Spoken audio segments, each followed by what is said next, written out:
आपके साथ अनुष्का और आप देख रहे हैं धौलाना दर्शन। हमारे साथ है हमारे विशेष सहयोगी एवं वरिष्ठ पत्रकार देवेंद्र सिसोदिया। देखिए ग्राउंड रिपोर्ट। कभी किसान राजनीति का केंद्र रही रिलायंस प्रभावित गांव की संघर्ष भूमि बछेड़ा खुर्द आज एक गहरे विश्वास के संकट से गुजर रही है। 20 साल, पूरे 20 साल किसानों ने अपनी जमीन, अपने अस्तित्व और अपनी आने वाली पीढ़ियों के भविष्य के लिए संघर्ष किया। लाठी डंडों की मार, गोलियों का कहर, फर्जी मुकदमे, जेल की यातनाएं और तारीख पर तारीख। इन 20 वर्षों में सैकड़ों किसानों ने क्या क्या नहीं झेला। इस लड़ाई में शामिल रहे सैकड़ों दम तोड़ चुके हैं। आज रिलायंस पावर प्रोजेक्ट से प्रभावित किसान यह सवाल पूछ रहे हैं, हमारा क्या होगा? क्या हमारे बच्चों का भविष्य सुरक्षित होगा? सुप्रीम कोर्ट तक लड़कर जीता गया न्याय आज किसानों को राजनीति के सौदागरों की बिसात पर कमजोर पड़ता नजर आ रहा है। आंदोलन में शामिल किसानों के सपने धीरे धीरे धुंधले होते जा रहे हैं। जिस संघर्ष में चिलचिलाती धूप थी, मूसलाधार बारिश थी और हाड़ कपा देने वाली ठंड थी, आज वही संघर्ष राजनीति के भंवरजाल में उलझकर रह गया है।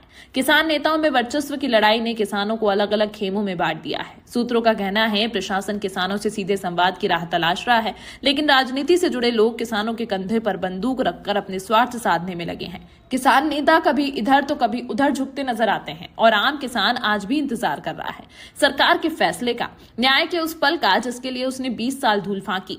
बछेड़ा खुर्द का किसान ही नहीं, 7 गांव के किसान आज सिर्फ जमीन नहीं मांग रहा, वह मांग रहा है सम्मान, भरोसा और अपने बच्चों का सुरक्षित भविष्य। देखिए वही जो सच है। नमस्कार, मैं हूं देवेंद्र सिसोदिया और आप देख रहे हैं धौलाना दर्शन। इस समय मैं धौलाना तहसील में मौजूद हूं और यहां बछेड़ा खुर्द के किसान आए हुए हैं डीएम से मिलने, और डीएम से मिलकर किसानों के चेहरे पर जो खुशी देख रहा हूं वो 22 साल बाद वो पीड़ा दूर होती दिख रही है। आइए इस पीड़ा को कैसे दूर किया जा रहा है ये बताएंगे हमारे महाराणा प्रताप संग्राम समिति के अध्यक्ष मंगू सिंह राणा। 2004 में जब सू जमीन गई है, ना वो इतना बड़ा अधिकारी मिला, ना डीएम मिला, और जो आज वार्ता हुई है डीएम साहब से, ये डीएम साहब नहीं है, ये किसानों के भगवान हैं जो हर समस्या को दूर करने का आश्वासन दिया है। पहली बात यूं कि अब पुलिस हमारे गांव में नहीं जाएगी, और रही जमीन की बात, जमीन किसान के पास ही रहेगी।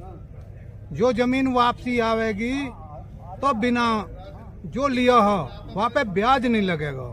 हमारी तो रोशनी और 10 साल की बढ़ गई, और जितने भी हम धन्यवाद करें डीएम साहब को वही हमारे कम हैं। आज हमारे एसडीएम ने डीएम साहब से बात करवा के एक भगवान रूप हमारे सामने आएगा। किसानों की वाहवाह होगी, न पुलिस जाएगी, जमीन किसानों के पास रहेगी। जय हिंद, जय भारत। महाराणा संग्राम सिंह किसान कल्याण समिति के पूर्व अध्यक्ष पंडित मनोज भारद्वाज, जो इस लड़ाई को लंबे समय से लड़ रहे हैं और आज जब डीएम से मिलकर आए हैं तो ये बताएंगे आपको आज के विषय में क्या जानकारी। 2004 से लेकर के वर्ष 2025 तक हमारी ऐसी फरियाद सुनने वाला कोई भी अधिकारी, कोई भी शासन का प्रतिनिधि आज तक हमारे सामने नहीं आया है। आज हम रिलायंस पावर प्रोजेक्ट द्वारा प्रभावित 7 गांवों के किसानों का प्रतिनिधिमंडल की फरियाद सुनने के लिए हमारे आदरणीय जिलाधिकारी महोदय अभिषेक पांडे जी ने हमें धौलाना तहसील बुलाया, और उन्होंने हमें आश्वस्त किया है कि रिलायंस पावर प्रोजेक्ट द्वारा प्रभावित 7 गांवों के किसानों की जो समस्या है उसका निस्तारण संजीदगी के और मुस्तैद तरीके से किया जाएगा, और साथ ही रिलायंस पावर प्रोजेक्ट आंदोलन के दौरान किसानों पर लगे फर्जी एवं आपराधिक एवं बोगस मुकदमों को वापसी लेने की प्रक्रिया के लिए भी हमें आश्वस्त किया है। हमें पूर्ण विश्वास है कि हमारे अभिषेक पांडे जी आदरणीय जिलाधिकारी महोदय कि हमारी समस्त समस्याओं का निस्तारण करेंगे। हम 7 गांवों के किसान इस बात को जो आश्वासन हमें जिलाधिकारी महोदय जी ने दिया है, हमें खुशी है कि आज 22 वर्ष के बाद एक किरण जागी है, हमारी एक उम्मीद जगी है एक इन हमारी समस्या के निस्तारण की। हमें कलेक्टर साहब ने बुलाया था और उनसे बड़े अच्छे माहौल में हमारी मीटिंग हुई है, और जो हमारा 2004 से 2025 का 26 चालू हो गई है, आज तक समाधान नहीं हुआ था।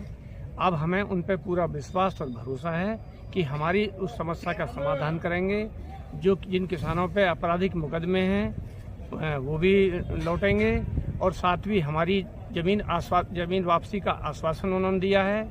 इसकी रूपरेखा किस प्रकार बनती है इसकी डिटेल अभी जानकारी हमें नहीं है, और हमारे इसमें लगभग 1000 किसान इसमें उच्च न्यायालय में केस है हमारे और विचाराधीन हैं। और अब हमको ऐसा लग रहा है कि शायद हमारे उस न्यायालय से पहले ही हमारे डीएम साहब और हमारी सरकार मिलकर इस चीज़ का समाधान करेंगे। हम उनका धन्यवाद करते हैं। और ऐसे डीएम आज से पहले मैंने तो देखे नहीं हैं और बहुत ही अच्छे देवता आदमी हैं। 2004 से में जो हमारी ज़मीन का अधिग्रहण हुआ है उस पर लड़ाई लड़ रहे हैं अब तक, लेकिन जो भी डीएम आया, अधिकारी आया और सरकार आई, सब हमें लूटने खाने के लिए आई। लेकिन आज कुछ हमें ऐसा लगा, अब हमारी सुनने वाले जो है अब इस जिले में आ चुका है इंसान। जो हम डीएम साहब से मिले तो उन्होंने हमको जो है आज ऐसा आश्वासन दिया कि हमें कुछ सूरज की किरण दिखाई दी है कि भाई हमारे भी कुछ उठ सके है, और ये बाबा के आदेश से ही सब कुछ होगा। और जो भी करेंगे बाबा वो हमें मंजूर है। योगी जी के रूह है बालक है। और सबसे बात अच्छी ये रहेगी, अगर जो बिचौलिया है वो बाहर, कोई बिचौलिया बीच में नहीं होगा, किसान होंगे और डीएम साहब होंगे। 2004 में किसानों की जमीन का अधिग्रहण हुआ 700 गाँव की, और उसमें जो है बहुत अत्याचार हुए किसानों की जेल में और फर्जी मुकदमे लगाए गए। और जब से लड़ाई लड़ी है आज तक लड़ते आए हैं हम, हमारी फरियाद किसी ने नहीं सुनी। और अब बाबा की सरकार है और बाबा के प्रतिनिधित्व ने आज हमें आश्वासन दिया है और हम उसका स्वागत करते हैं। इसी तरह की तमाम महत्वपूर्ण खबरों के लिए देखते रहिए धौलाना दर्शन न्यूज।